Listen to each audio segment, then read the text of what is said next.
যুদ্ধ জয় করার গল্প নিয়ে আসলাম আজকে আপনাদের জন্য।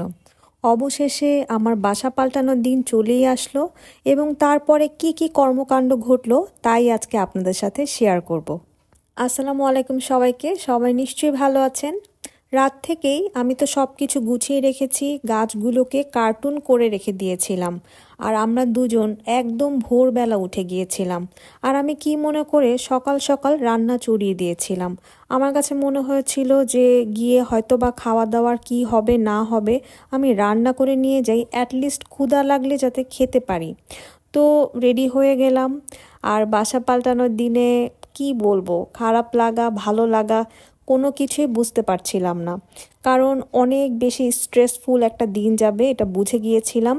এসি খোলা শেষ, এরপর লেবার ভাইয়ারা চলে এসেছিল এবং আমরা 3টা ভ্যানে করে কয়েক দফায় আমরা আমাদের জিনিসপত্রগুলো নিব ঠিক করে রেখেছিলাম। ফার্নিচার বাদে আমি যেহেতু সব কিছু কার্টুন করে ফেলেছিলাম, তাই তারা প্রথমে কার্টুনগুলোই নিয়ে গিয়েছিল। তো তাদের সাথে আমরাও যাচ্ছিলাম, যেহেতু আমাদের বাসা থেকে নতুন বাসা একদমই কাছে, হাঁটার রাস্তা। আর আমার এই শখের আয়নাটা মহসিন নিজ হাতে নিয়ে গিয়ে রেখে এসেছিল। আর এই যে আমার মাস্টার বেডরুমের অবস্থা বাসা পাল্টানোর দিনে। কাঠের মিস্ত্রি চাচা যে এই ঘটনা ঘটাবে আসলে তা কোনোভাবেই বুঝে উঠতে পারিনি। সে আমাদের রান্নাঘরের ক্যাবিনেট একটু ভুল করেছে ডিজাইন, সে নতুন করে আবার শুরু করেছে। আর মাস্টার বেডরুমের কাজটা সে যে কি করছিল বাসা পাল্টানোর দিনে, কোথায় কিনা আমি প্রথম দিন খাট বিছাবো তা না, আমার এই বেডরুমের অবস্থা যা তা। তো আমি আমার সেকেন্ড বেডরুমে বললাম যে কার্টুনগুলো সিরিয়ালে গিয়ে রাখতে। তো এরপর আবার আরেক দফায় ফার্নিচার নেওয়া শুরু। আর এই যে আমার শখের সোফা সেট, সেদিন আমাদের বাসা পাল্টানোর কাজে আমি আর মহসিন ছাড়া কেউই ছিল না আমাদের সাথে। এ টু জেড আমাদেরকে সব দেখতে হয়েছে। একবার এই বাসায় এসে জিনিসপত্রগুলো ভ্যানে নিয়ে তাদের সাথে নতুন বাসায় যাই, তারপর আবার এই বাসায় এসে তালা খুলে আবার ফার্নিচারগুলো ভ্যানের মধ্যে ওঠাতে সাহায্য করছি, দেখছি। এই চলছিল যে আমি যে এই বাসায় থাকবো বা মহসিন যে নতুন বাসায় থাকবে তার কোনো উপায় ছিল না, যেহেতু আমাদেরকে দফায় দফায় ভ্যানে করে নিয়ে যেতে হচ্ছিল। আর বাসা যেহেতু খুব কাছেই, হাঁটার ডিস্টেন্স, তো আমিও পেছন পেছন যাচ্ছিলাম, কারণ তালা মেরে যেহেতু যেতে হচ্ছিল। তো আমি আমার এই যে স্ট্যান্ডটা নিয়ে হাতে আরও কিছু ব্যাগ নিয়ে রওনা দিলাম তাদের পিছে পিছে। তো নতুন বাসায় সবাই ওয়েলকাম কি জানাবে, পুরো অ্যাপার্টমেন্টই তো খালি।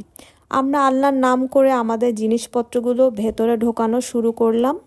সেদিন যে 6 তলায় কতবার উঠেছে নেমেছি তার কোনো হিসাব নেই, কারণ ফার্নিচারগুলো যাতে ঠিকঠাক মতো তারা পৌঁছায় দিতে পারে আমাদের নতুন বাসায়, এটা নিয়ে ছিল আমাদের টেনশন। এরপর হাঁটতে হাঁটতে আমি ক্লান্ত। তো খালি ভ্যান আমাকে বলল যে আপা উঠেন, এবার আপনাকে ভ্যানে করে আপনার বাসায় দিয়ে আসি। তো আমাদের তো একদম রাত হয়ে গিয়েছে। মাত্র আমরা আমাদের শোকেসটা সেট করেছি। আর এই যে ড্রামটা দেখতে পাচ্ছেন, এটা রেখে দিয়েছিলাম বিশেষ কাজে। আমার যে এবার বাসা পাল্টানোর জন্য কতগুলো বিছানা চাদর ছিঁড়েছি, যেহেতু ফার্নিচারগুলো ঢেকে ঢেকে আনতে হয়েছে।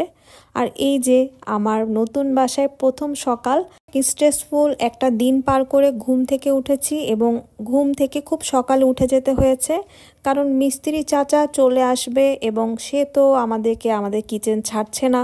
নতুন বাসায় কোথায় কিনা গিয়ে চুলা সেট করব, কিন্তু তারা তাদের কাজ করেই যাচ্ছে।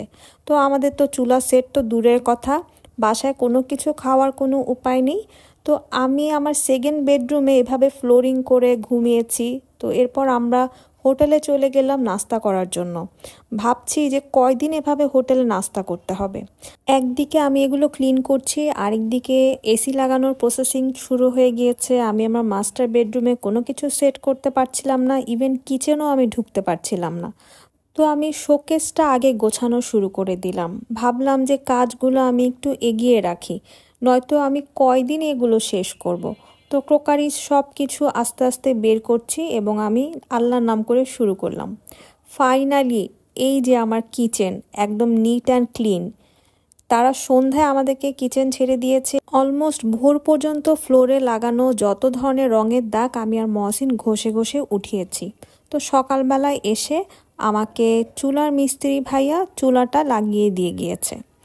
এই হলো আমার নতুন বাসার আমার প্রথম খাবার। আর কিভাবে যে দিনটা পার হয়ে গিয়েছিল, আলহামদুলিল্লাহ কি সুন্দর একটি ভিউ আমার কিচেন থেকে দেখা যায়, তাই না? এখন আসি চুলার ঘটনা নিয়ে। এই বাসায় হচ্ছে সিলিন্ডার ইউজ করতে হবে, আর আমার চুলা তো নর্মাল গ্যাসের চুলা। তো সিলিন্ডার ইউজ করার জন্য কনভার্ট করে দিয়ে গিয়েছে এই চুলাটাকে, কিন্তু চুলার মধ্যে আমি একটু প্রবলেম খুঁজে পেলাম। চুলাটা মাঝখান থেকে ফুলে উঠেছে। আমি তো রান্না করছি, ভয়ে ভয়ে রান্না করছি, কিন্তু ভেবে নিয়েছি যে আমাকে নতুন চুলা আসলে কিনতে হতে পারে, কারণ সিলিন্ডারের চুলা আলাদা আর নর্মাল গ্যাসের চুলা কিন্তু আলাদা হয়ে থাকে। তো আমরা গেলাম আরএফএলে, এরকম করে 2-3টা আরএফএলে আমরা দেখলাম। তো আরএফএলে গিয়ে মনে হলো আমার এই চুলাটাও তো আরএফএলেরই ছিল। তো এরপর মজার একটি সিঙ্গারা দোকান থেকে আমরা সিঙ্গারা খেলাম, তারপর জুস খেলাম। এরপর গেলাম ওয়ালটনের একটি শোরুমে, দেখতে গিয়েছি যে চুলা এখানে কেমন পাওয়া যায়, কারণ এই চুলাটা আমার অনেক শখের ছিল। আমি আরএফএল থেকে কিনেছিলাম, কিন্তু অন্যান্য জায়গায় কেমন চুলা পাওয়া যায় আমার ধারণা ছিল না। তো দেখে শুনে আসলাম। এই যে আমার মাস্টার বেডরুম, ফাইনালি 7 থেকে 8 দিনের ওপরে গিয়ে আমি এটা ক্লিন করতে পেরেছি। এই বেডরুমটাতেও মিস্ত্রি চাচারা দেয়াল ভেঙে দিয়েছিল, তো আমাকে সেটা ঠিক করতে হয়েছে, রং করাতে হয়েছে দেয়াল।